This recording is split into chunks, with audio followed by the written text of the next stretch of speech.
బెంగళూరు సమీపంలోని ఓ ఫామ్ హౌస్లో మే 15న నిర్వహించిన రేవ్ పార్టీపై పోలీసులు దాడి చేసి పలువురు సెలబ్రిటీలు మోడల్స్ని అదుపులోకి తీసుకున్న విషయం తెలిసిందే.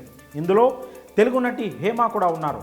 అయితే తాను అక్కడ లేనని హైదరాబాద్లో ఓ ఫామ్ హౌస్లో ఉన్నట్టు ఓ వీడియో రిలీజ్ చేసి అందరినీ నమ్మించే ప్రయత్నం చేశారు. కానీ అప్పటికే నటి హేమకు సంబంధించిన కీలక విషయాలు బెంగళూరు పోలీసులు బయటపెట్టారు.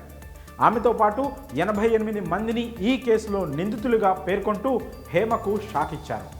తాజాగా బెంగళూరు రేవ్ పార్టీ కేసులో కీలక పరిణామం చోటు చేసుకుంది. రేవ్ పార్టీ కేసుకు సంబంధించి సంచలన విషయాలు వెల్లడించారు బెంగళూరు పోలీసులు.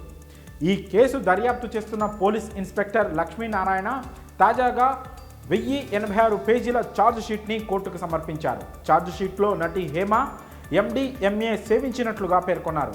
అందుకు సంబంధించిన బ్లడ్ శాంపిల్స్ వెలువడిన ఫలితాలను జతపరిచారు. మే 15న బెంగళూరులో ఏర్పాటు చేసిన రేవ్ పార్టీకి హాజరైన నటి హేమకు టెస్టులు చేయగా నెగిటివ్ వచ్చిందని, ఆమెను సాక్షుల్లో ఒకరిగా పరిగణిస్తున్నట్లు వెల్లడించారు. తర్వాత మెడికల్ రిజల్ట్స్లో పాజిటివ్ అని తెలియగానే అరెస్ట్ చేసి జైలుకు తరలించారు. తర్వాత బెయిల్పై బయటకు వచ్చారు నటి హేమ.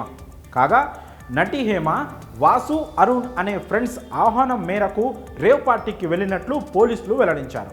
నటి హేమతో పాటు పార్టీకి వెళ్ళిన 79 మందిని నిందితులుగా పేర్కొంటూ పోలీసులు పార్టీ నిర్వహించిన 9 మందిపై ఇతర సెక్షన్ల కింద కేసు నమోదు చేశారు.